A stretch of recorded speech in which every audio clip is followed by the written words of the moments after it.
So okay po, hinihiling ko po sa inyo mga kababayan na sana pahiramin po ninyo ako ng inyong tenga at ng inyong puso. Ibig sabihin, hindi lang dapat sa tenga yung aking sinasabi, sana ipasok ninyo sa inyong puso. Sa tenga, sa isip at saka sa puso. Kasi kung wala po yun, para po itong katulad ng baso na nakataob, na kahit isang drum ng tubig ang ilagay natin, ibuhos, dahil nakataob, walang papasok kasi nakataob. Ganon din, sana buksan po ninyo yung inyong isip at saka ang inyong mga puso para po doon sa mensaheng sasabihin ko sa inyo. So, hindi po ako para tuligsahin kayo, sapagkat kung meron man pong nakakaalam sa inyong pananampalataya ngayon, na meron kayo, whether ikaw man ay Iglesia ni Cristo, born again, Romano, Katoliko, o anumang sekta o denominasyon ang meron ka ngayon, naiintindihan po kita. Ang amin ay gusto naming ipaliwanag sa inyo at ibigay sa inyo yung pinaka-direktang mensahe ng Islam. Yung pinaka-direkta talaga. Di ba? Kasi ganito po yan, mga mahal po naming mga kababayan. Tanungin ko po kayo, naniniwala po ba kayo na merong paraiso at merong impyerno? Sinong naniniwalang may paraiso? Taas kamay. Paraiso lang. Yung iba hindi kayo naniniwalang may paraiso? Oh. Sinong naniniwalang may impyerno? Oh, lahat naniniwala, ano? Meron ba ditong hindi naniniwala? Ako, hindi ako naniniwala. Walang paraiso, walang impyerno. Meron, taas kamay, bibigyan ko 500. Ha? Hindi kayo naniniwala? Sure kayo? Pag namatay kayo ngayon, saan kayo punta? Paraiso, impyerno? Paraiso? Sementeryo. Ayun lang, kasi sementeryo pala pupunta. Sa sementeryo, pagkatapos ng sementeryo, saan ka pupunta? Tapos na? Hindi nyo alam? Sabi nyo kanina, naniniwala kayo sa paraiso at saka sa impyerno. Tapos ngayon, hindi nyo alam. Ngayon, pagpatay na, hindi mo na alam. Ang Diyos sa tingin ninyo, mga kababayan, lilikhain ka ba ng Diyos at pababayaan ka niya na hindi mo malaman na pagkatapos pala ng pagkamatay mo at ng kamatayan mo ay mapupunta ka sa dalawa, it's either paraiso o impyerno? Wala bang turo sa Romano Katoliko na nagtuturo kung anong ibig sabihin ng impyerno at anong ibig sabihin ng paraiso? Malamang meron. Ang problema natin, hindi natin pinag-aralan. Bakit? Busy kasi kami. Bakit?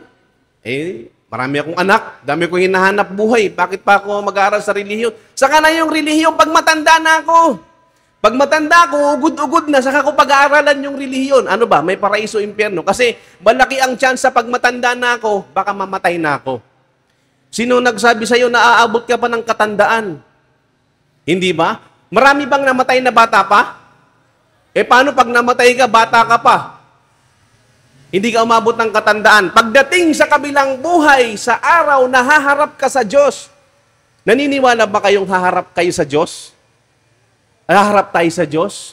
Pagdating mo sa Diyos at haharap ka sa Kanya at sasabihin niya sa iyo, "O pulan, doon sa mundo, binigyan kita ng isip, ng talino, ng kalayaan, ng lahat ng pwede kong ibigay sa iyo ng libre. Humihinga ka ng libre, kumakain ka ng kung ano yung gusto mong kainin. Lahat ng bagay na yan binigay ko sa iyo."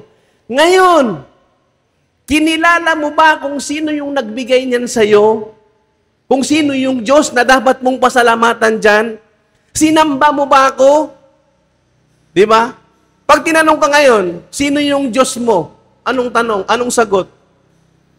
Kilala mo ba kung sino yung Diyos mo? So mga kababayan, ito po ay parang eye-opener lang po sa inyo. Ayaw ko pong tuligsahin yung inyong pananampalataya. Pero sana, mamuksan ng konti yung isipan natin na dito sa mundo, wag puro trabaho. Bakit dapat meron din tayong nilalaan na oras para sa ating pananampalataya? Tama, di ba?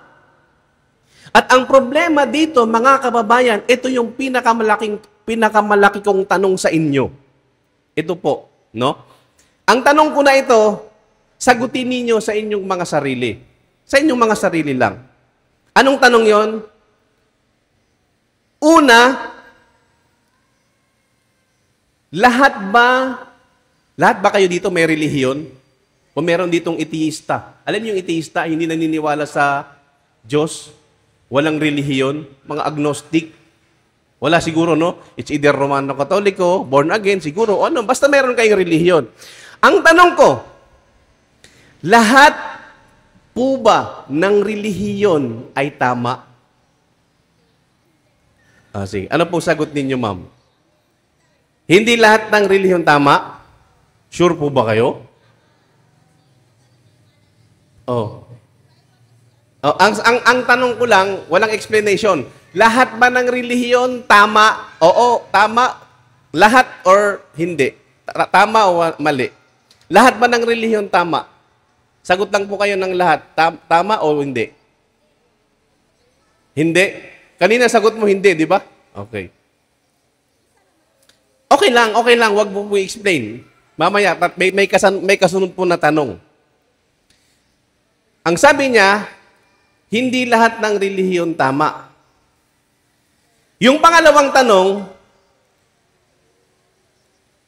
kung hindi lahat ng relihiyon tama, lahat kaya ng relihiyon mali? Ha? Parang pareho lang, no? Iniba ko lang yung phrase. Ni-reverse ko lang. Kung hindi lahat tama, at hindi rin naman lahat mali, anong ibig sabihin? Ang ibig sabihin po, mga kababayan, meron pong tamang relihiyon. Ang ibig sabihin po, mga kababayan noon, binibigyan kayo ng Diyos ng hint, ng idea, na dapat meron kayong ginagawang paraang mahanap ang tamang relihiyon. Kasi hindi lahat ng relihiyon tama. Tama, hindi? Pati ba yung, pagsasabihin mo kasing lahat ng relihiyon tama, pati ba yung relihiyon ng mga satanismo, tama ba yun? Mga kulto, tama ba yun? O hindi tama, di ba? O kaya tama nga, hindi nga lahat tama. Pero lahat kaya mali din? Hindi rin naman mali lahat. May tama talaga. Ang tanong, ano ang tamang relihiyon? Yan ang tanong, di ba? Kasi bakit? Dito napapasok yung iyong katwiran. Basta ako sa sarili ko. Ang alam ko sa relihiyon ko, tama to. Tama, hindi? Di ba? Alangan naman, nandiyan ka sa relihiyon mo. Pag tinanong ka, tama ba yung relihiyon mo? Sasabihin mo, hindi to tamang relihiyon ko. Mali to, wag ka dito. Di ba? Siyempre, sasabihin mo, pag nandiyan ka sa Romano-Katoliko, sasabihin mo, tama ako. Kayong mga Muslim, tama ba kayo? Ano sagot namin? Siyempre, tama din kami, di ba? Ano nga naman sabihin namin? Huwag kayo dito sa amin, ha? Kasi mali kami. Kung kayo, Romano-Katoliko, sasabihin nyo, tama kami. O ikaw, Iglesia ni Cristo, Budismo, Hinduismo, tama ka. Ang problema, meron lamang pong iisang tama. Paano, mga kababayan? Sino kaya ang tama nito? Paano kung tama kami, mali kayo? O yun nga, paano naman din kung mali kami at tama kayo? Paano naman yun? Di ba? Kaya, ito yung ibig kong sabihin. Sa puntong yan, walang katapusang diskusyon yan. Palitan ng kuro-kuro, ng katwiran, ang lalabas na panalo dyan, yung taong magsasaliksik ng kaalaman. Kasi labanan ito ng katwiran at ng katibayan.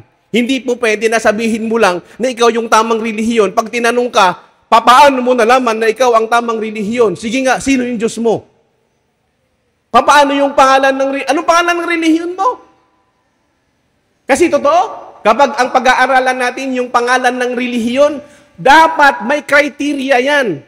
Yung relihiyon na yan. Una lang ibibigay ko sa inyo. Dapat yung tamang relihiyon na kinaaaniban mo ngayon, dapat may pangalan yan at inamin ng Diyos at pinangalanan ng Diyos yan na yan yung relihiyon na pinipili niya. Kasi kung walang pangalan yan, alam niyo yung anong tawag doon sa gasol na walang pangalan? Yung walang pangalan, walang tatak, walang petron, walang masagana gas, walang price gas. Anong tawag? Walang pangalan.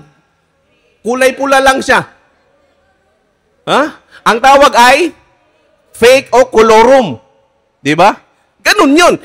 Yung gasol nga, kailangan may pangalan para masabi mong hindi yan colorum eh. Di ba? Papaano pa yung relihiyon mo na dyan nakasalalay yung kaligtasan mo? Nakasalalay dyan yung kaligtasan mo, papaano pa yan hindi babanggitin ng Diyos? Ngayon, tanungin nyo yung inyong mga sarili, yung relihiyon mo ba ngayon na kinaaaniban, pinangalanan ba yan ng Diyos?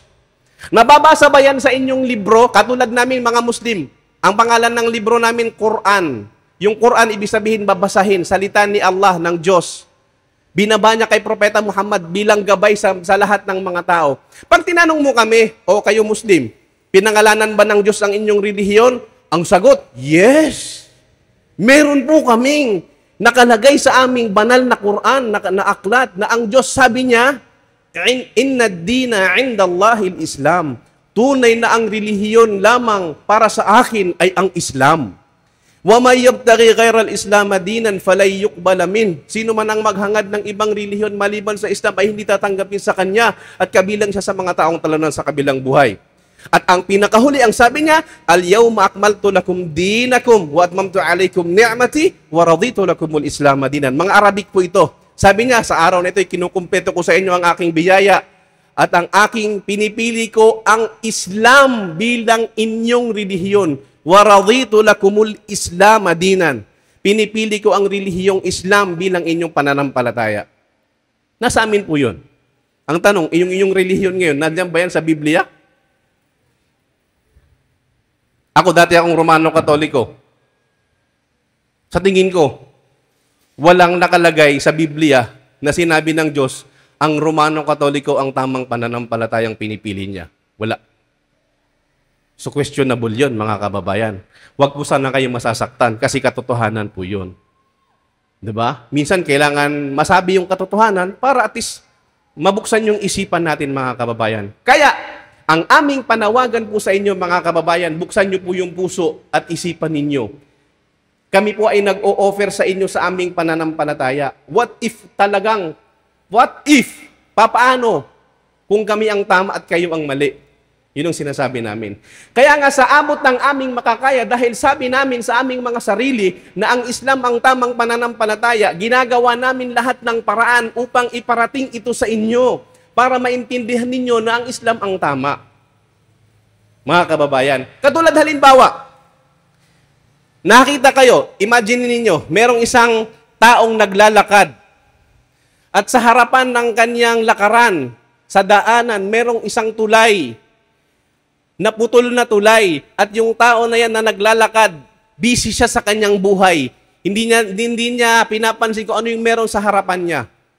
Kayo, bilang taong nakakita sa ganong sitwasyon, anong gagawin nyo sa tao na yon na nakita ninyo na busy sa kanyang pagsisiselfon, hindi niya tinitingnan yung nasa harapan niya, tulay na pala naputol? Anong gagawin ninyo? Bipigilan, di ba? Kung lahat ng paraan, sigawan mo, batuhin mo, anong gawin mo? Habulin mo. Oy! Wag dyan, may bangin, maputol yung tulay, mahuhulog ka. Yun ang gagawin ng isang taong concern. Kung hindi ka concern, bahala ka dyan. Buti nga sa'yo, mahulog ka. Busy ka dyan sa cellphone mo eh. Diba? Bahala ka dyan. Mabawas-bawasan naman yung mga masasamang tao dito. Bahala ka, mahulog ka dyan. Yun ang sasabihin mo kung wala kang concern. Diba?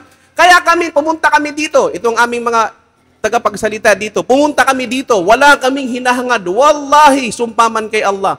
hindi kami nanghihingi sa inyo.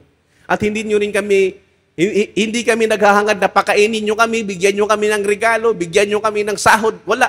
Ang gusto lang namin kasi concern kami sa inyo. Gusto namin makita ninyo yung katotohanan ng Islam, na ang Islam, ito yung relihiyon ng ating mga ninuno. Relihiyon ni Sultan Kudarat, relihiyon ni Lapu-Lapu, relihiyon ni Raja Sulaiman, yung mga relihiyon ng ating mga ninuno bago ba tumating ang Kastila. Totoo.